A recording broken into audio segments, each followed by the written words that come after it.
کس کے پاس اختیار ہے کہ وہ سویلین کا خصوصی عدالت میں ٹرائل کرے؟ سپریم کورٹ نے ملٹری کورٹس ٹرائل کیس میں اہم سوال اٹھا دیا۔ فوجی عدالتوں میں عام شہریوں پر ٹرائل چلانے کے خلاف دائر درخواستوں پر سماعت کے دوران جسٹس منصور علی شاہ نے استفسار کیا کہ فوج کا اندرونی طریقہ کار کیا ہے جس میں طے ہوتا ہے کہ سویلین کو ہمارے حوالے کر دو؟ کیسے ادارے نے الزام لگایا کہ ان افراد نے جرم کیا ہے؟ کیسے طے ہوتا ہے کہ کسی کے خلاف اس ایکٹ کے تحت مقدمہ درج ہو سکتا ہے؟ چیف جسٹس پاکستان عمر عطا بندیال کی سربراہی میں 7 رکنی بینچ نے سماعت کی۔ پنجاب حکومت نے 9 مئی کے واقعات سے متعلق ڈیٹا سپریم کورٹ میں جمع کرا دیا۔ پاکستان کے خلاف مودی اور بائیڈن نے مشترکہ بیان داغ دیا۔ پاکستان سرحد پار دہشت گردی کے خلاف کارروائی کرے۔ امریکی صدر اور بھارتی وزیر اعظم کی ملاقات کا مشترکہ اعلامیہ جاری۔ اعلامیہ کے مطابق امریکہ اور بھارت نے عالمی دہشت گردی کا مقابلہ کرنے کے لیے ایک ساتھ کھڑے رہنے کا عزم کیا ہے اور اعادہ کیا کہ تمام دہشت گرد گروہوں کے خلاف اجتماعی طور پر کارروائی کی جائے۔ چین کو زیر کرنے کی کوشش میں امریکی صدر نے بھارت میں بڑھتی آمریت کے الزامات نظر انداز کر دیے۔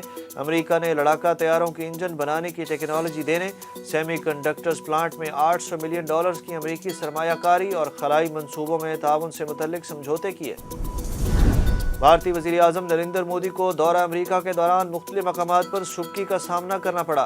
مودی نے امریکی صدر جو بائیڈن سے ملاقات کے بعد کانگریس کے مشترکہ اجلاس سے خطاب کیا، مگر امریکی صدر کی ڈیموکریٹک پارٹی کے 6 اراکین نے مودی پر شدید تنقید کرتے ہوئے تقریر کا بائیکاٹ کر دیا۔ بائیکاٹ کرنے والی مسلم رکن رشیدہ طلیب نے کہا کہ مودی سرکار انسانی حقوق کی خلاف ورزیوں میں ملوث رہی ہے جو ناقابل قبول ہے۔ واشنگٹن میں امریکی صدر جو بائیڈن سے بھارتی وزیر اعظم نریندر مودی کی ملاقات کے دوران وائٹ ہاؤس کے باہر احتجاج کیا گیا تو کہیں سکھوں نے انڈیا شیم شیم اور گو بیک مودی کے نعرے لگائے۔ مودی جو بائیڈن ملاقات کے دوران مختلف ٹرکوں پر مودی کے خلاف نعرے درج تھے۔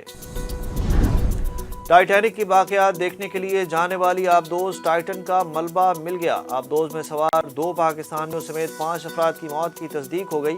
ٹائٹن کی مالک کمپنی اوشن گیٹ نے باضابطہ بیان جاری کرتے ہوئے کہا کہ افسوس ہے کہ ہم 5 افراد کو ہمیشہ کے لیے کھو چکے ہیں۔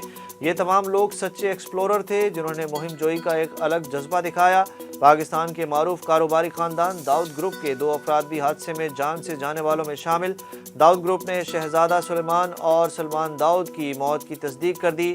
داؤد گروپ کی جانب سے کہا گیا کہ زیر سمندر غرقاب ٹائٹن میں وفات پانے والوں اور ہمارے خاندان کو دعاؤں میں یاد رکھیں۔ امریکی اخبار نے انکشاف کیا ہے کہ امریکی نیوی کو ٹائٹن کی تباہی کا اندازہ اعتبار سے تھا اور نیوی نے زیر سمندر خفیہ نظام سے دھماکہ ریکارڈ کر لیا تھا۔ لوگوں کو چاہیے کہ اس واقعے سے سبق سیکھیں۔ ٹائٹینک فلم کے ڈائریکٹر کا ٹائٹن آبدوز واقعے پر رد عمل۔ جیمز کیمرون نے کہا کہ کئی بار ٹائٹینک کی واقعات جا کر دیکھ چکا ہوں۔ آبدوز کی تیاری میں ہائی انجینئرنگ مشکلات اور سیفٹی پروٹوکول جانتا ہوں۔ ٹائٹینک جہاز اور ٹائٹن کو پیش آئے حادثے میں مماثلت سے حیرت زدہ ہوں۔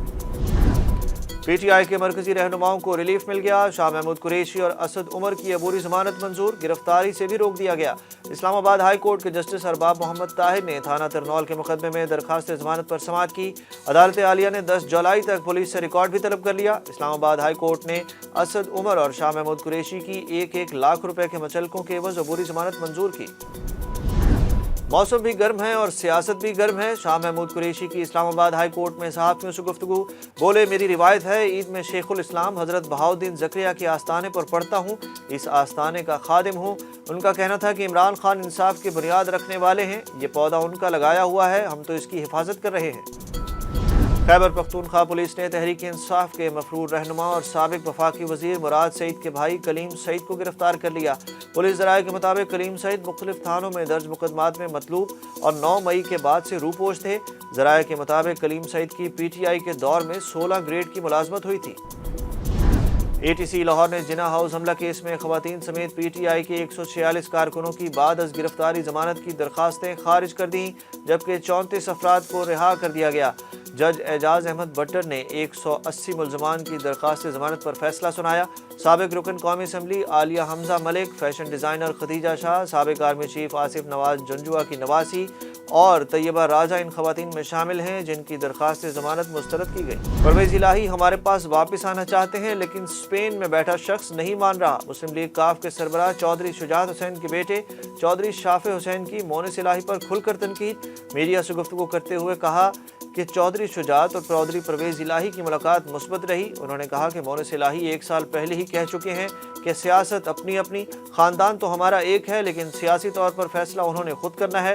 مسلم لیگ نون کے ساتھ مستقبل میں سیٹ ایڈجسٹمنٹ ہو سکتی ہے۔ اور پی سی بی کا نیا بورڈ آف گورنرز تشکیل، نئے چیئرمین کا انتخاب 27 جون کو ہوگا۔ سابق chairman P C be Najam Sethi کا تجویز کردہ پی سی بی کا بورڈ آف گورنرز مسترد کر دیا گیا۔